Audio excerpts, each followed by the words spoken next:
Next up, we're going to talk about a social media platform that probably is not nearly as attractive in your eyes, and that's Facebook. You should lean in and leverage Facebook as one of many outbound spokes from your content hub. It still possesses a lot of users and a lot of power for your business. We're going to talk about the different ways to use Facebook for your business. It's going to be different than how you use Instagram, and it's going to be different than how you use Pinterest. For starters, you should be posting the vast majority of your content onto Facebook. They do well with articles, they do well with images, they do well with video. Facebook's a little bit more broad in terms of its usage of different types of content compared to some of the other social media platforms we've talked about. If you can, you're going to want to lean in to some automation or semi-automation tactics when it comes to Facebook, because otherwise you're going to be spending a lot of time engaging in a platform that you really don't need to be spending the time on. Facebook is great to continually post old content to that will give your content an evergreen approach. Evergreen stands for producing content that never really goes away, that never really becomes old or stale. That's the whole reason we're using content, because it starts to build over time and increase in relevance. Facebook is similar in that you can continually post things almost in a carousel, as long as you're not just posting the same things, but you're rotating what you post.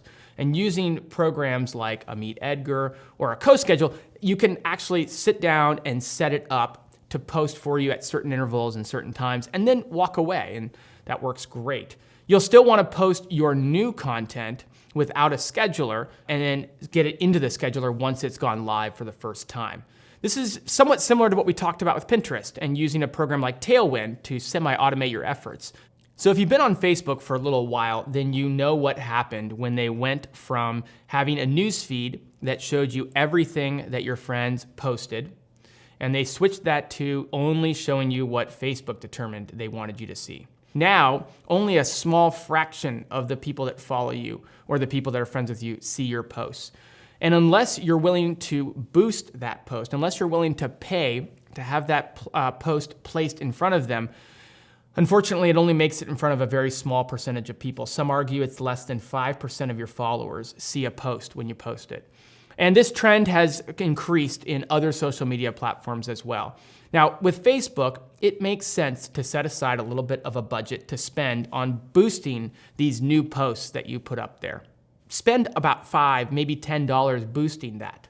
What you definitely want to do is spend some time building out some audiences that you can boost to. You can build audiences based on a whole number of factors, and it sounds actually a lot like what we were doing when we were building our content and our content hubs in terms of who we were trying to talk to. For starters, you can build audiences based on location. So if I was a San Diego wedding photographer, I could ensure that my posts, when I boost them, only get boosted, and I only pay for those to be boosted and shown to people in a certain region. You can go as low and as small and as narrow as even just a single zip code. Next, on Facebook, you can actually build audiences based on interest groups, based on things that people have liked. You can even lean into some of their data they've aggregated based on income levels, family status, children, all of these things. And so the more you know about your target market, the more narrow you can make your audience. And you want to make your audience as narrow as possible within reason. If it is a really tightly culled list of people that not only meet your location, but also what you're trying to target in terms of a client, then you're going to do really well with that boost. That $5 or that $10 is going to be taking your content and putting it in front of only people that are highly eligible for what you offer, your target market. That's really where Facebook can become really powerful for your brand. Another area of boosting that you can do is with retargeting. Retargeting is basically an advanced version of an audience. In this audience, instead of targeting people based on location or based on interest, you're actually going to target people that have come and visited your website or your blog or your Facebook page. The success rates, the conversion rates, if you will, of a retargeted audience is really high in comparison to a cold audience or one that you are just building based on interest or location. And that's because these people have already engaged with your brand. But when you are able to retarget people that have already shown an interest, you're going to get even better bang for your buck. To set up retargeting, you are going to need to drop the Facebook pixel onto your website. It's not that difficult, but it is something that takes a little bit of technical skill, and you might want to have somebody help you out with that. Once you have that retargeting pixel on your website, you'll be able to build an audience on Facebook of people that have been to your site that you can retarget. You can actually retarget based on people who have visited specific pages on your website. Your blog is perhaps a very general page. It's a page that people go to who might or might not actually be interested in your service. But your pricing page, the page where you have all the details about how to book you, your contact page, those are pretty high value pages. If somebody's gonna go and look at your pricing, you have to believe they're probably pretty interested and somewhat targeted in terms of a potential client. That's a great place to retarget.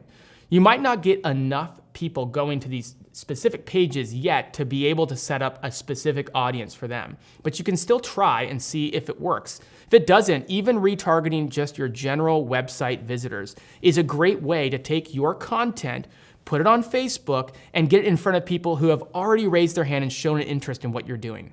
A final thought about Facebook is that you can use it to actually build a good email list of solid leads to market to down the road. Now that's a little bit more advanced. It requires that you build out a strategy focused around that, but Facebook is a great place to use an advertising methodology to build up potential leads or potential people that can be customers down the road. And you'll set aside an advertising budget, and then you'll come up with different opt-in opportunities in exchange for building up an email list.